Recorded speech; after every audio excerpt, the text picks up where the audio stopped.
God. Yesu nashimwe cyane. Praise God. Baramukije mwese mu izina rya Yesu. Greet you all in the name of Jesus Christ. Ndashimira Imana ko n'umwanya mwiza yampaye I thank God for this good time that He gave. wo kuza ngaha i Bujumbura. I came here in Bujumbura nkabonana na bene data, nkabonana n'umwungeri.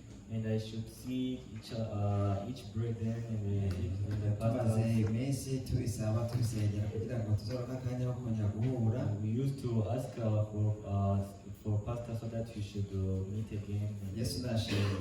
discuss again. Praise God. Tukahura na bene data We should so that we should meet with the pastors and the brethren, kugira ngo twongere tuganire so that we should continue to talk again maze tubashe kuronka intege mu buzima bwacu Imana yacu gucyubahiro. and create another strength in our life. Amen. Amen. Reka dusome muri Zaburi igice c'ijana na mirongo itatu n'icenda Let's read in Psalm chapter 139, umurongo wa gatanu. verse 5. Zaburi ijana na cumi n'icenda umurongo wa gatanu, ijana na mirongo itatu n'icenda umurongo wa gatanu Psalms 139, verse 5. avuga ngo unkikije imbere n'inyuma ushitseko ukuboko kwawe. Amen. You have hid me behind and before, and laid your hand upon me. Amen. Amen. Amen. Katosome twese. Let's read all of us Zaburi together. ijana na mirongo itatu n'icenda umurongo Psalm wa gatanu Psalm 139, verse 5. avuga ngo unkikije imbere n'inyuma ushizeko ukuboko kwawe. Amen. Haleluya. Hallelujah. N'umugisha iyo turonse umwanya mwiza wo gusangirisha ku ry'Imana. It is a blessing when we have a good time to share the word of Imana God, ivugana natwe biciye mu buryo butandukanye. because God is discussed with us in a different way. Rimwe ivugana natwe biciye mu ijambo ry'Imana First, He can discuss us through the word of mu God gihe turiko turasoma Bibiliya, while we are reading a Bible, igihe turimo turakorana ibiganiro na bene data while n'abashiki bacu. we are discussing with the brethren, Imana ikavugana natwe biciye mu ndirimbo. and also God should discuss with us through songs. Imana ikavugana natwe biciye mu ntara zitandukanye. God can discuss us through the different testimonies. Reka mbere Imana zivugana natwe biciye mu nyishu z'ibibazo tuba dufise mu ntara. And also God can discuss us through the response that we have in the testimony. Igihe cyose turonse akanya ko kumviriza ijambo ry'Imana, So wherever we get an opportunity of listening the word of ni God, akanya ko gushira imitima yacu kuco turiko turumviriza. is the time of putting our heart on what we are listening. Iyo twakira ijambo ry'Imana twaryakira nk'Imana ivuganye natwe, Once we receive the word of God and receive as is a God who is talking with us, iryo jambo riraduhindura that word can change us, maze tukaba mu buzima butandukanye n'uko twari dusanzwe tubaho. and we should be in the different life that more than what we are used to living in. Yesu nashimwe. Praise God. Iyo twakira ijambo When we receive the word, turahinduka byanse bikunze. we should be changed. Ijambo twakiriye The word that we receive riraduhindura. can change us. Naho nabayeho mu gihe kinini So I used to live in the long niyumva time ati mbega ni gute nshobora kuronka ubugingo budashira. by thinking how I should receive the eternal life. Mbega ko tuvuga ko Yesu azoza aje gutwara ishengero, We say that Jesus will come and then we come to take a church. none by'ukuri umunsi azoza zokumva izaba y'Imana.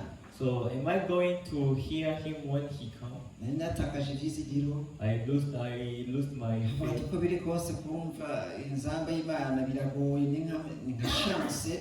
So I said, actually to hear the term Jesus calling us is like a lucky. Hano navuga ati uko biri kose Mana uzamfashe. But I say, anyway, No God kugira help me ngo nzoje mu muriro for me to go into the hell n'amaguru yose n'ubwenge bwose n'inkomezi zanjye zose. with my all leg, with my all strength. Ati ahubwo tumaja mu ijuru But I should go into heaven fise ibice bimwe bimwe by'umubiri while I have some parties of body, mugabo nkazoca mu ijuru. but I should go in the Kubera heaven. iki? Why? Batubwira ngo umunsi nzaba izovuga Because when we are going to receive a Christ, abazoba batize ubutumwa bwiza bagasigara, the people who will not receive who will not believe the gospel and remain here, hazoca habaho persecution ihamwa. there will be the persecution. Yesu nashimwe. Praise God. Ntabwo yataho kugira ngo tuje mu muriro rero, So I should say, for me to go into heaven, bazari bazongorera persecution, they should persecute me.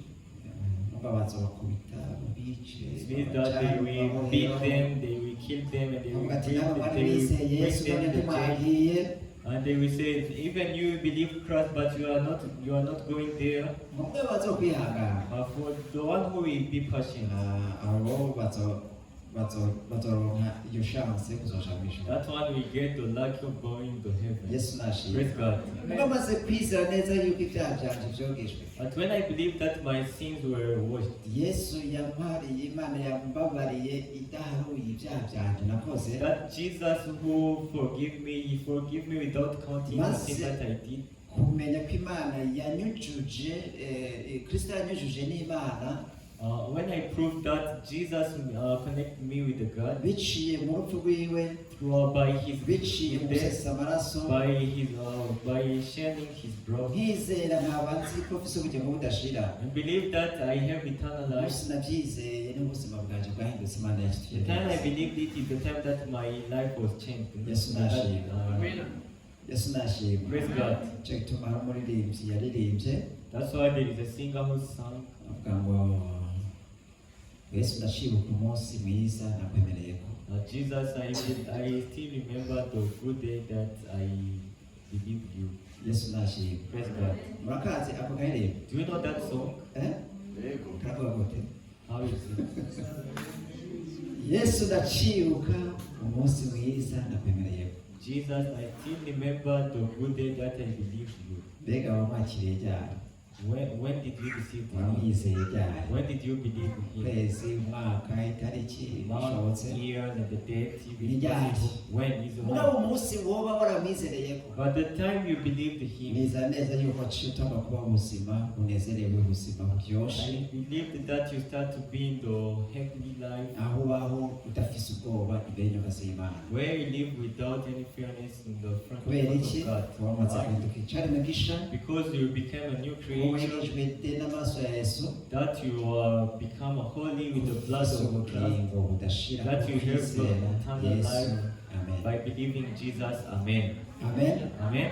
Niba warizeye reka tugire gutya. If you believe, let's do like this. Yesu nashimwe. Praise God. Abatarizera nabo bagire gutya. The one who had not yet believed, let's do like this.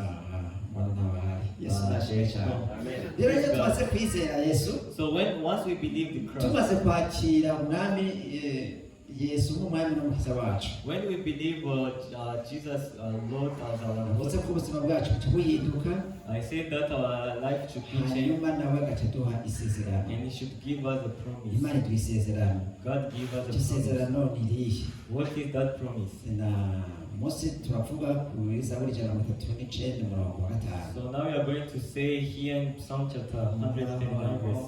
Adukikije imbere n'inyuma. He say He's hid me behind and before. Yesu nashimwe. Praise God. Uhoraho agize gute? God is what? Alo. Hello. Uhoraho agize gute? God is what? He's doing what? What? Donc Ngagara bagiye kuvuga. Seems like it's difficult to say. Angirikije He's hid me imbere behind na hehe. and Yesu nashimwe. praise God. Ashize ko ukuboko Imana He's yashyize. putting me a hand, man. Praise the Lord. Alo. Hello. Alo. Hello. Uhoraho ashize ko ukuboko kwiwe. Lord is putting his Mu yandi hand. majambo, niba Uhoraho ashize ko ukuboko kwiwe, In other words, if Jesus put his hand to me, ese turagendana cyangwa ntabwo tugendana? are we going together with him or we are not going together? We walk Tuba turi together. kumwe. We walk together, we are naho together. tubona umenga turimo turagenda twenyene, Even though we can see that you are walking ourselves, naho tubona umenga turimo turaca mu bihe bigoye even though we can see biruhije that you are twenyene, passing the difficulties, mugabo ukuboko kurakuze gute but the hand of God is what yakoshizeko, is on me. turi kumwe. We are together. Yesu nashimwe. Praise God. Abagezi batohoraho agukikuje imbere n'inyuma, Tell your neighbor, the Lord is kandi to ukuboko you kwiwe behind and before, kuriko. and your hand is on to you. Halo, Hello. igihe nazaga i Bujumbura The time I came here in Bujumbura, navyumvise kuri audio gatoya, I heard it in the audio, mugabo hari inkuru numvise. but there is a story that I heard. Yesu nashimwe. Praise God. Hagati yawe muri Korea, And they say, in Korea, eglise mere yacu yatucukije. our church is stopped to supporting us. Yesu nashimwe. Praise God. Ni vyiza canke bibi? Is it bad or good? Ni bande bavuga ngo ni vyiza? Who can say that is good? Yesu nashimwe. Praise God. Ni vyiza canke ni bibi? Is good or bad? Ngo igikere bagifashe akaguru bakigaririza, So they took the leg of frog and they throw away. igikere No. abakiravuga ati bona kiragenda cyasimba kikabanza kigatumatuma kikagira So when the frog jumped, it was doing like this and take a rest. kikongera kandi And they're doing it again. kikongera kigakora They're doing like this again. kigasubira. And they're doing it umuntu again. akiri abatima gikire ko wari ukwiye gushika mu mwonga hakiri kare. And then someone look at him. You frog, you need to be in the valley before. Yesu nashimwe. Praise God. akigirira impuhwe And he forgive it. acafata akaguru kacyo And he took the leg of frog and then throw away. mugabo kigwa hehe But mwonga. it was coming from to the valley. Yesu nashimwe. Praise Avuga God. ati sha injugujugu ipfuna mugabo irongorotse.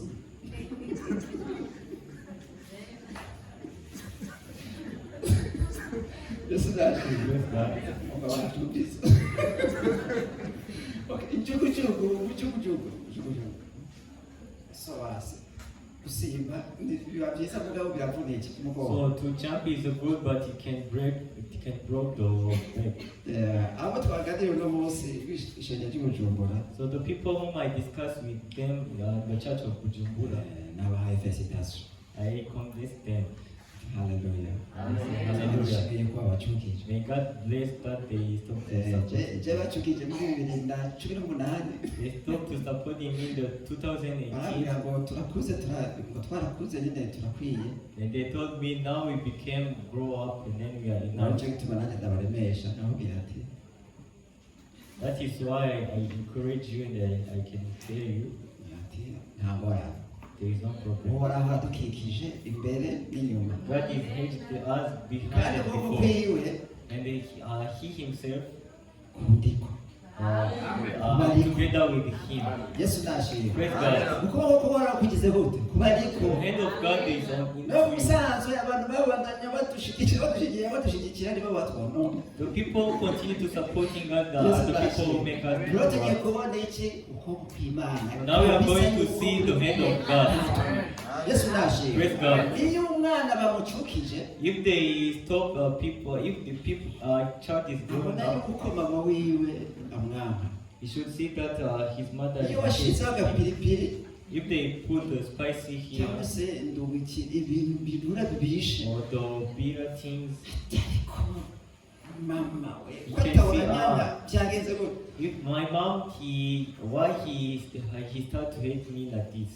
Basanzwe baryamana ati genda uryamane na bene wawe. They used to sleep together with the Umunsi mother wa and they say mbere go and sleep with your abona ko siblings. mama yabamukiye The first time he should see Muno that munsi the ugira mother was kabiri. disappointed, but the second time kuko atariko aronka because he's not getting the milk, acatanga mu buryohe bw'ibyo kurya. he should start to have a good taste from the food. And he should start to eat uragahaga and start to be food. akamenya no gucurama n'abandi bana And iyo start ari to eat bikeya quick with the adults if he is small. yesu nashimwe icyo rero gica kiba igikosto gifise ingufu So he should start to be the ibintu giant. bikagenda neza imana So yaciye neza things start to go into good. yesu nashimwe rero imana rero ntabwo ibanka So God is not ntabwo hating, imana ishaka yuko dukura mu buryo bwose but God needs us to grow in the Give all ways. mu buryo bw'imwemu The way of the spirit. tubeho twizigira uhoraho Let's live by believing the Lord tumenye ibikorwa by'imana mu buzima bwacu and knowing the works of God. in yesu our life. nashimwe ariko kandi yongeye duhezagire no mu buryo bw'umubiri And He should also bless us in the way of mukayaza icyo gihe yari umudiyakoni wacu So in Kayanza at that time it was our deaconess. yaraje abwira pastor mo He came and told our pastor, pastor mo Pastor Mo, twebwe kera aho twasengera long ago where we used iyo to pray, twagura ikibanza if we make a big place, tukubaka fondasiyo if we should buy a place and make a foundation, hanyuma twaca dufotora we should take a picture. tukurungika ku misiyoneri wacu We should send to our missionary. hanyuma tumaze kuduza amatafari dushikanye ku metero imwe If we like the brick in the like the 1 meter, twaca dufotora kandi we should also take a picture tumwerekanira aho tugeze and we should show him here. iyo bashikana kuri lento ku madirisha hejuru So if they put in the if they rise until the windows, baza gufotora kuri lento they should take a picture of the windows amabati bayazana while they bring the roof. yesu nashimwe Praise God. amabati yaba yagize gute They should bring the iron sheets. yesu nashimwe Praise God. baba bayazanye They should bring it. twebwe ko tubwira igihugu cya korea ko cyateye imbere So for us, we already know the current country batubwira of development. yuko bateye imbere ku kigo twe twigura ikibanza mutoza kugira ngo twubake. So if they say that they develop, for us we bought land. So how come can't you come to construct for us?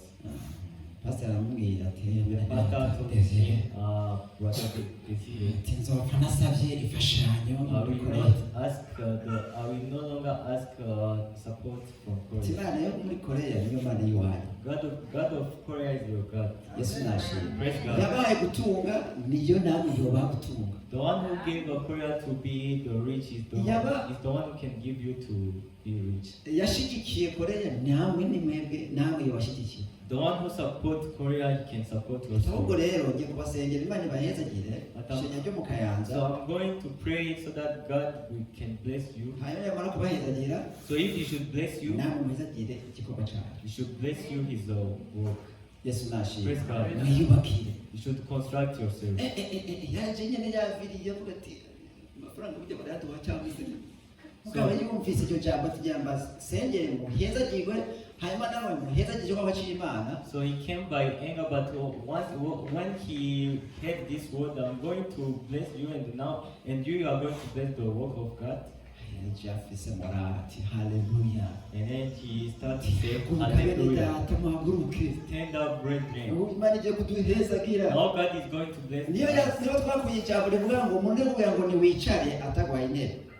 So it's where we got the word which can say, the people can say to you, sit down, why he can't give you the Yesu nashimwe. Praise God. yesu nashimwe. Praise God. mfata babwire So listen to me. imana ishobora kuvuga ngo murakuze mudakuze. God can say to you, you are growing up, why you are not growing up. imana ishobora kuvuga ngo ntabwo tuzosubira gukora ibi n'ibi na biriya itabahaye ubushobozi ngo mubyikorere. God can say that you are not going to do this and this while He is not giving you the mugabo power to do ikibazo it. dufise ni kimwe. But the problem we have is Our what? mindset. Our mindset. bimeze gutya bisanzwe bikora gutya bisanzwe Things oya like this and this and this. imana igomba gukora igikorwa cyayo kinini n'ibyo mutakoze kiriya gihe mugomba kubikora. So God needs to do His great work. Even the things that you didn't do it, you must do it. kubera iki Why? idukikuje imbere n'inyuma. Because He has us before and behind. yesu nashimwe Praise God. idushizeho ukuboko kwayo. He's putting his hand in ntabwo us. dushyize ukuboko kwayo kugira ngo itugirire nabi. He's not putting his hand so that he should do the betting for us. twice nabi So that he should kill us and so that we should be suffering. No. ni inzira nziza yo kuteza igihe. It's a good way of abazofata blessing us. inzira ya mbere yo kubyakira no kubyizera, The people we took the first place of believing it and seeing it, abo nibo bazatanga kubona ikibazo cy'Imana mu buzima. they are the one who will start to see the works of God in the name of Jesus Christ. Ushaka kuvuga ngo amen. You can say Ubwo amen. niko bivuga kuko mutarabyizera. You can say amen because you are Ariko not. n'indiri indwi zibiri zero ukwezi kubanze guhere mu ishuri. After 2 weeks, you will start to say amen. God blessed us. umutamba w'ishengero ejo twarakoranye bati niba Imana wasenga ibihumbi 10 ati Imana mpezagira kuno kwezi muri ibihumbi 10 twishyuraho dusengera.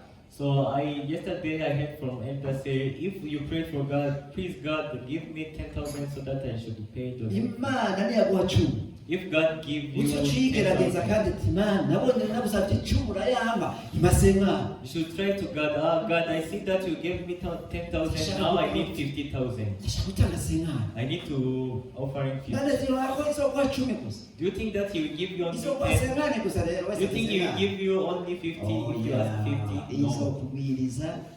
He will put another one. Yesu nashimwe. Praise God. Dukeneye. He will give you what you need. Gushyigikira igikorwa And cyawe. then He will give you the thing of Mugabo niba support His tudafise work. imitwaro runaka ku ishengero ku butumwa bwiza, But if we don't have any burden for the gospel, tuzajya kuri aserumu iwacu. we stay in our Mupfa mukira. we stay in our Konde nation. ni Can't yayandi die nyene. and they can't arrive. Yesu nashimwe.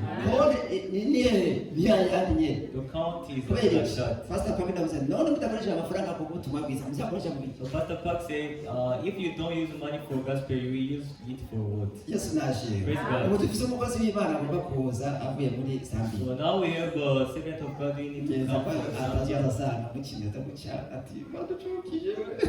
I thought that he will not come by saying like this. Yesu nashimwe. Praise God. Soza sana tuvuga ati oh haleluya tuvuga He will come. twaranyanzwe twaracizwe. He will come and he will listen. He will listen to us. Now we are so thankful for God. Turakaza utwere imitwaro myinshi kugira ngo Imana ishobore kujya gute kuduhetagira. So welcome so that you may give us many burdens so that God can continue to bless Yesu us. nashimwe. Praise God. Kono kuri kandi sikubera. That is the truth. Rero ndi mabyizera mpamvu bari. If you believe it, we Rero tell kuvuga ati rero urabona ko zaturatarwa umukozi w'Imana zoza reka duheze igikorwa cyawe. So now we need to do the competition. If the servant of God come, we bless his work. Je ngiza ngaha The time I came here nitemere desi. in the 2010, Batubwira ngo muzoje musheze cy'abakora ngo ntibashika. they told us going to the church of Korean, they don't even offer. Kwagaseke kabo kare inyuma hariya. Because there was a box behind them. Reba ntiwanamenya yuko byanakoretse. You can't prove also that they offer. Ati kandi baranabagaburira sho. They should give you the food. Asamo akora byose. The pastor Mo used to do Akishoro everything. sengero lunch asasita. And he gave out the Seminere lunch. ngizo. And then he used to do the seminar. Sawa. Maze kuhashika bati ibintu birahindutse. So once I arrived there, I said, everything Rero has changed. muzoza area meeting muzoze muradondera imfunguko zanyu. Area meeting, you should search the food. Baridoga They complain and mugabo uko complain. bikoze bidoga babikora. But anyway, they complain but doing it. Yesu nashimwe. Praise God. Birakunda. They do it. Yesu nashimwe. Praise God. Byarakunze. So it was possible. Nibyo cyanditse. This is it true or not? Byarakunze. It was possible. Bwabundi kandi birashoboka. Yeah, for sure Sawa. it's possible. Ibintu Okay. bimeze neza. Everything is good. Ayene nyuma yaho batera turafise maka mondial. After it, they say we have a word camp. Ati ni musapoti. You should support. Bagira gute? Baratanga cyane batanga. They Baratanga. offer. They Yesu nashimwe. Praise God. Umugere cyo nyina baraza ati When the pastor Choi come. cyabavye bagabo. Okay. Shima cya kabiri. So the Muzaze mwishura kuki. you should pay like this. icya kabiri ndamubaza The half, you should pay the half. mwarayishyuye ntimwayishyuye Did you pay it? abanyabujumbura mwarayishyuye ntimwayishyuye Did you pay? yarabonetse se Did you receive it? none mwarakeye Did you become poor? none ibirato byaraheze yose nashima Praise God. aha sawa sawa rero barababwira ati rero mwite mwishyura 10/10 So now they say you must pay 10 out of kandi 10. ibiciro byaraduze bari mu The kirere price is going high. barabizi ati ubuzima burazimvye The life is so none ko expensive. mwabikoze ntimukene Why? But you did it, but you didn't become ndetse neza ko ari poor. nk'aye nyinshi bavuga ati imana yaduheza ki I know that there are many testimonies which say God, the God bless us. niba yarabaheza gihe kiragiye mu kubaka amazu mukagura imiduga If God blessed you that time and then both buy the houses abanyeshuri and buy the bagaheza cars, bakoronka akazi and your son they finish the tugiye school, they receive kwishyura the ijana job. ku ijana uwo ugiye kuduhezagira zaidi So now we are going to pay 100 out of 100 yesu nashimwe Praise God. kubera icyo waragize gute because God is good. tukikuje imbere God is with us behind and before. Amen. amen Amen. sinabizi neza I don't know exactly, ndio ushobora gutomboza but I should guess. yesu nashimwe Praise God. na pastor Troy Even Pastor Choi, ukatambura nambona ntabwo muza mumugurira n'amayinite yo ku kwezi you can't buy for him the air flesh of month or the bonus. ntabwo mumugurira ndabesha You can't buy. Am I wrong? pastor Troy Where is Pastor Choi? muramugurira Can you buy for him? oya mwaramwishe mujya nuko yasigaye yesu nashimwe Praise God. mwana uko mwana ubikora niko mwizirira impeza gihe The way you stop to do it is the way n'amayinite yo that muri you cumi na bitatu receive kabisa the abananire pe blessings. kubera iki Why? There is no problem. imyerezagiro nayo iri hehe Where is the blessing? murero muze mumenya rero ipine y'imodoka irashaje mugura iyindi So you must know the asiranse yayo irahetse mugure umuriro wahetse mugende mugure kuri regiteze namwe muba There is mubaze no n'amatara electricity. You may go to buy the Please. electricity company. please mushikike igihugu cy'imana please bahezanye The way you support the works of God, the way you mushobora can gufata get a mushyira blessing. amaboko inyuma But if you put your hands sawa behind, nayo nyene zibaza even God will put He will reduce. ubundi mbona bibahaye si bibica gusa mu mibiri yanyu mujya The kunezeza thing that I give you is the thing of wandanye mufata giving you in icyongerera life. You should take it. You should take that. yesu nashimwe Praise God. afata umwungere nk'umwungere wanyu muri burundi apana mu misiyoneri avuye muri korea You should take a servant of God as your servant of God of Burundian church, not a servant of God who came from Korea. yesu nashimwe Praise God. ni umukozi wacu He's our servant. reka tumukorere Let's Reka work for tumuhezagire him. Let's bless him. yesu nashimwe Praise God. ugiye mu isoko ugashopinga ukagura agakoti ubujumbura cyane agiye gujumbura nama genda mugure na ka kabiri umwe ingo mutama So if you go in wumva uko the yesu agira neza if you go in the shop and buy some clothing, you may go in the call the servant of God and come and choose yours. imana ishimwe Praise God. ntabwo yantumye He didn't send me asanzwe yambara because he used to wear. ese twebwe tutambara Even as we are wearing it. none ntabwo tubereye Are we yesu not smart? nashimwe Praise God. ntabwo dusagira neza Are we not looking good? turi abakozi b'imana We are servant of uko God. baduhezagira mu ijambo mu buzima bw'impembwe natwe tubahezagira mu buryo bubi The way they blessed us in the word of God, spiritual life, let's bless them in the life. yesu nashimwe Praise God. rero bisomye muri zaburi igice cya 50:21 So when you read in Psalm chapter 50 verse 21, bene wabo na yakobo bene wabo na yosefu baramugurishije the brother of Joseph, they sell him. bibaza ngo baramuhamije They thought that they mugabo made bamugiriye him nabi disappear, mugabo yarababwiye ngo but he told them, ibyo mwebwe mwashaka kungirira nabi mugabo imana yabizanishijemo ibyiza for you need to do the bad thing for me, but God bring the good thing. yesu nashimwe Praise God. ibibi bamushaka kumugirira the bad thing that they need to do for him, Imana yabihinduyemo ibyiza. God changes by a good thing. Ntabwo ariko barahezagirwa. He was so blessed. Naho yari ari naho People they were barahezagirwa. together with him, they were so blessed. Yesu nashimwe. Praise God. Rero ibintu rero byose turimo turacamo, The things that we are passing, izo nkuru nziza ni abakenje, the good story, nabaye felicitation. I congrats you. Hello? Amen?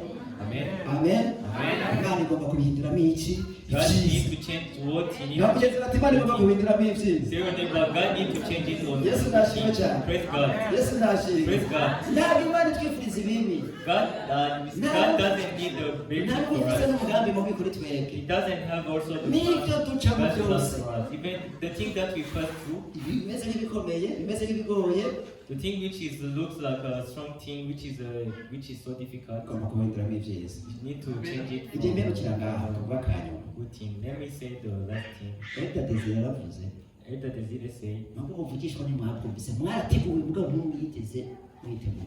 you didn't hear about the prophesies. You are prepared, but you didn't. Ntabwo ati twebwe Imana yaduhezagiye. They say, ask God bless us. Reka twegeranye amafaranga ya nyuma ngaha. Let's gathering the last money of here. Ni bande babyibuka? Who remember it? Twegeranye amafaranga ya kangahe? None ko yabateguje amezi atandatu aheze barizwa n'iki? God prepared you last 6 months. Why are you suffering? Sawa shira.